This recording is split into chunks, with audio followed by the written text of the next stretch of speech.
Sorry cell membrane act as a semi permeable membrane और selective permeable membrane. अब हम इस टर्मिनोलॉजी को डिस्कस करते हैं कि इसका क्या मतलब है कि सेल मेम्ब्रेन हमारे पास सेमी परमिएबल है और सेलेक्टिव परमिएबल है। सही है।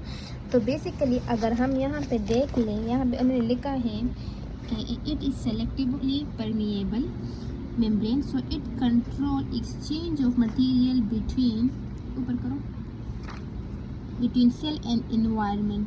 हम कहते हैं कि बेसिकली सेमी परमिएबल और सेलेक्टिव परमिएबल का हमारे पास ये मतलब है कि ये बेसिकली हमारे पास कंट्रोल मेम्ब्रेन है कि अगर जो चीज़ सेल को चाहिए होता है तो वो उसको अलाउ करता है और मीन सेलेक्टिव मॉलिक्यूल को ये अलाउ करता है। फॉर एग्जाम्पल अगर ये सेल मेम्ब्रेन है, अगर ये सेल मेम्ब्रेन इसको वाटर मॉलिक्यूल की ज़रूरत है तो ये वाटर मॉलिक्यूल को अलाउ करेगा। जैसे ही इसकी ये वाटर मॉलिक्यूल की नीड पूरी हो जाएगी तो वो फिर अलाउ नहीं करेगा। इस तरह जो सब्सटेंस सेल को चाहिए होते हैं वो इसको अलाउ करेंगे और जो सब्सटेंस इसको नहीं चाहिए तो वो अलाउ नहीं करेगा। तो इस वजह से हम कहते हैं कि हमारे पास जो है वो सेलेक्टिव परमिएबल है कि ये इसकी सेलेक्शन मॉलिक्यूल की सिलेक्शन होती है कि कौन से मॉलिक्यूल सेल के अंदर जाएंगे और कौन से मॉलिक्यूल सेल के अंदर नहीं जाएंगे।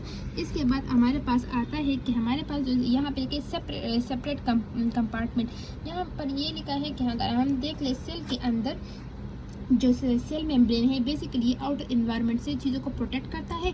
फर्स्ट ऑफ ऑल ये है कि डिफरेंट ऑर्गेनिज्म की सेल मेम्ब्रेन है तो वो एक सेलुलर कंटेंट दूसरे सेलुलर कंटेंट से मिक्स नहीं होते, मीन सेपरेट होता है। सही। फिर इसके बाद यहाँ पे लिखा है कि membrane act as a receptor site for hormone neurotransmitter and other chemical. या अगर मैं डायग्राम में बना लूँ, फॉर एग्जांपल हम कहते हैं कि सेल मेम्ब्रेन के ऊपर हमारे पास इस तरह के कुछ रिसेप्टर प्रेजेंट होते हैं। सही है। अगर ये मैं फॉर एग्जांपल इस तरह बना लूँ या कुछ इस तरह बना लूँ तो ये सेल मेम्ब्रेन के ऊपर इस तरह कुछ रिसेप्टर प्रेजेंट होते हैं जिसके साथ हमारे पास मॉलिक्यूल अटैच होते हैं। सही है। तो इस वजह से हम कहते हैं कि cell membrane act as a receptor site कि इसके साथ जो हार्मोन जो न्यूरोट्रांसमीटर है वो अटैच होते हैं, फिर सेल की सिग्नलिंग होती है। सही है। और अगर हम फंक्शन की बात करें तो बेसिकली सेल मेम्ब्रेन के हमारे पास 3 फंक्शन है। Number 1 protection, number 2 regulation, number 3 shape. ये क्या है? फंक्शन है। सही है। तो सेल मेम्ब्रेन जो है वो प्रोटेक्ट करता है इनर एनवायरनमेंट को आउटर एनवायरनमेंट से।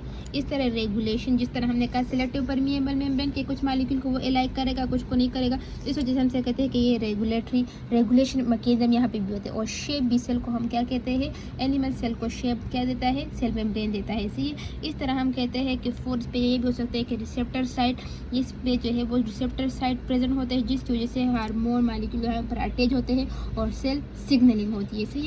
अगर अभी तक हमने रिवाइज कर ले तो हमने अभी तक क्या पढ़ा? सेल मेम्ब्रेन पढ़ा। सेल मेम्ब्रेन जो हमने कहा कि आउटर लेयर है एनिमल सेल का और प्लांट सेल का सेकेंडरी लेयर है। सही है। केमिकल कंपोजिशन में लिपिड, प्रोटीन, कार्बोहाइड्रेट से बना होता है। फ्लूइड मोज़ेक मॉडल में हमने कहा कि फ्लूइड मोज़ेक मॉडल कहता है कि जो मेम्ब्रेन है वो लिपिड बाइलेयर है जिसमें प्रोटीन मॉलिक्यूल फ्लोट कर रहे हैं या एम्बेडेड है। सही है। वो भी हमने यहाँ पे पूरा डिस्कस कर लिया कि किस तरह प्रोटीन मॉलिक्यूल जो है वो एम्बेडेड है और बाइलेयर है। सही है। फिर इसमें हमने कहा कि सेमी परमिएबल मेम्ब्रेन है या सेलेक्टिव परमिएबल मेम्ब्रेन है जिसका मतलब है कि कुछ मॉलिक्यूल को वो अलाउ करेगा और कुछ मॉलिक्यूल को वो अलाउ नहीं करेगा। फंक्शन भी हमने पढ़ लिया कि प्रोटेक्शन है, रेगुलेशन है, शेप है, रिसेप्टर है। इस तरह हमने वो भी पढ़ लिया गया प्रोटीन और ग्लाइकोलिपिड।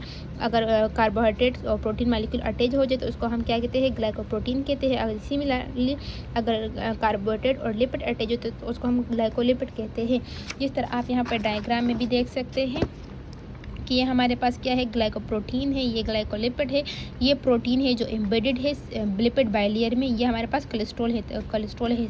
तो इस तरह हमने कहा कि ये हमारे पास स्ट्रक्चर है fluid mosaic model of the cell membrane. Thank you for watching.